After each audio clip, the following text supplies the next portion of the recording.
Life corona કાળ દરમિયાન ઘણા બધા મદદના પ્રસંગો બન્યા અને આપણે બધા અહીંયા નાની મોટી કંઈક સેવા કરી હશે. મને જે સૌથી વધારે પ્રસંગ સ્પર્શી ગયો છે કોરોના કાળની સેવાઓ દરમિયાન, આઈ એમ શેરિંગ વિથ યુ. તામિલનાડુમાં મદુરાઈની બાજુમાં એક નાનું ટાઉન છે.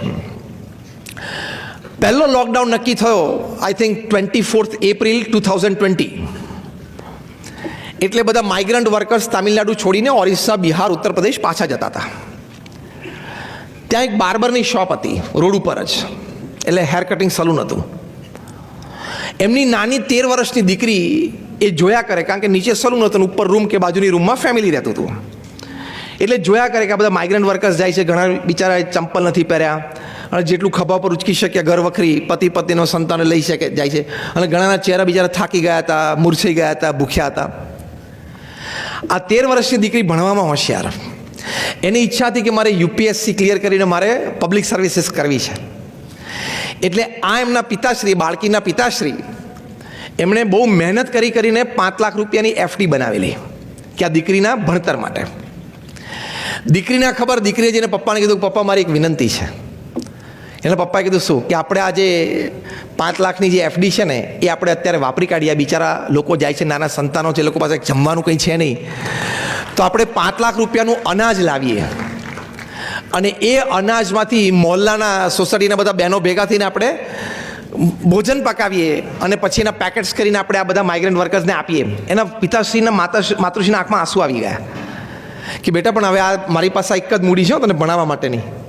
ત્યાં દીકરીએ કહ્યું, કેવા સંસ્કાર હશે ને, કે પપ્પા એ તો કદાચ ફરી વખત મળી રહેશે, પણ આ સેવા આપણા દેશવાસીઓની આપણને ફરી વખત નહીં મળે.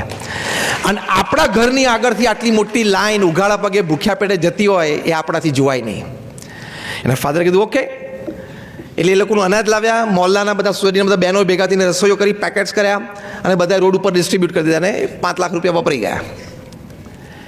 આ સ્ટોરી લોકલ ન્યૂઝપેપરમાં પબ્લિશ થઈ.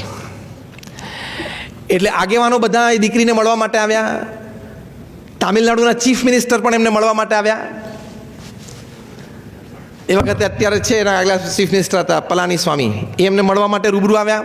હવે ચીફ મિનિસ્ટર ઘરે મળવા માટે આવ્યા દીકરીને, એટલે પાછી ન્યૂઝ ફ્લેશ થયા અને ચીફ મિનિસ્ટર ત્યાંથી જાહેરાત કરી દીધી કે આ દીકરીને જેટલું ને જ્યાં ભણવું હોય તામિલનાડુ ગવર્મેન્ટ સ્પોન્સર કરશે. અહીં તો વાર છે, તમે જો કેટલું થાય છે સેવાથી. આ વાત ન્યૂઝમાં રિફ્લેક્ટ થઈ એટલે માનનીય પ્રધાનમંત્રી શ્રી નરેન્દ્ર મોદીની ટીમને ખબર પડી ને એમને ખબર પડી. એટલે મોદી સાહેબે આ દીકરીની વાત મન કી બાતમાં લીધી. મન કી બાતમાં દીકરીની આ સ્ટોરી રિફ્લેક્ટ થઈ એટલે સ્ટોરી ગઈ યુનેસ્કોમાં, યુનાઇટેડ નેશન્સમાં. એટલે યુનાઇટેડ નેશન્સના સાઉથ ઇસ્ટ એટલે એશિયા પેસિફિક રિજનના ડિરેક્ટર દિલ્હી બેસે, એ દોડીને તામિલનાડુ ગયા ટુ મીટ ધીસ ગર્લ. અને એને મળી નાખી, એની પાસે સ્ટોરી સાંભળી, ફોટોગ્રાફી કરી, વિડીયોગ્રાફી કરી. અને 15-25 દિવસ પછી યુનાઇટેડ નેશન્સમાંથી આ દીકરીને ઓફર આવી કે ફોર ધ યર 21, 22, 23, 3 વર્ષ માટે યુનેસ્કોની ફૂડ ફોર પુઅરનો જે પ્રોગ્રામ છે એની માટે you are our international ambassador.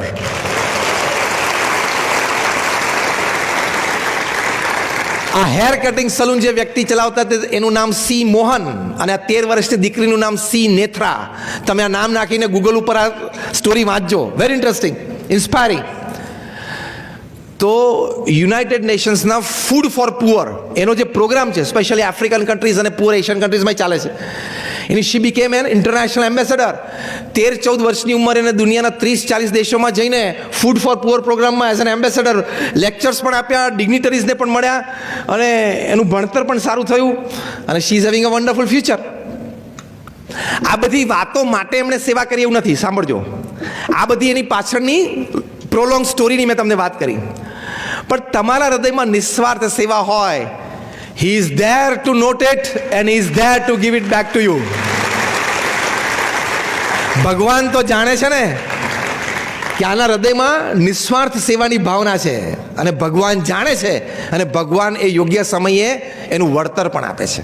એ સિદ્ધાંત છે. તો જો આ દીકરીને વળતર મળ્યું,